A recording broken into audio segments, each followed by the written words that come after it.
भाई लोग कैसे हैं आप सब। भोजपुरी के इंट्रोडक्शन खेसारी लाल जी का फिल्म के बारे में आप सभी को बताने वाला हूँ। जी हाँ दोस्तों, तो आप लोग इस वीडियो में बने रहिए। जी हाँ दोस्तों, बहुत ही तहलका मूवी के बारे में आप सभी को इस वीडियो में जानकारी देने वाला हूँ। जी हाँ दोस्तों, जिस मूवी का नाम है डोली सजा के रखना। जी हाँ, तो अभी तक क्यों नहीं SRK म्यूजिक पे ये मूवी रिलीज हुआ है, इसका डेट अब बहुत ही जल्द आप सभी को अभी बताने वाला हो, तो इस वीडियो में बने रहिए। जी हाँ दोस्तों, आपसे बता दूं कि मेरा नाम है मिथिलेश मतवाला, आप देख रहे हैं मतवाला न्यूज़। जी हाँ दोस्तों, आप सभी को बता दूं कि बहुत ही तहलका मूवी है। जी हाँ दोस्तों, बहुत ही तहलका मूवी है। जी हाँ दोस्तों, सिनेमाघरों में 2 सितंबर से दिखाया जा रहा है। जी हाँ दोस्तों, और SRK म्यूजिक पे बहुत ही जल्द रिलीज होगा। जी हाँ दोस्तों, बहुत ही जल्द रिलीज होगा। इस वीडियो में बताएंगे, पहले इसका बैकग्राउंड जान लेते हैं। जहाँ तो इस मूवी में बहुत ही रोमांटिक एवं सैड जहाँ तो एवं सैड एंड कॉमेडी इसमें रखा गया है। जहाँ तो बहुत ही तहलका मूवी है। जहाँ तो खेसारी यादव जी हैं इस मूवी में, और अमरपाली जहाँ जहाँ तो बहुत ही हाई लेवल का। जहाँ तो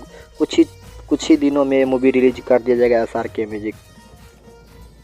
रिलीज होते ही, जी हाँ तो रिलीज होते ही बवाल मचा देगा SRK म्यूजिक पे। जी हाँ तो कमाई तो चौंक जाइएगा आप सब।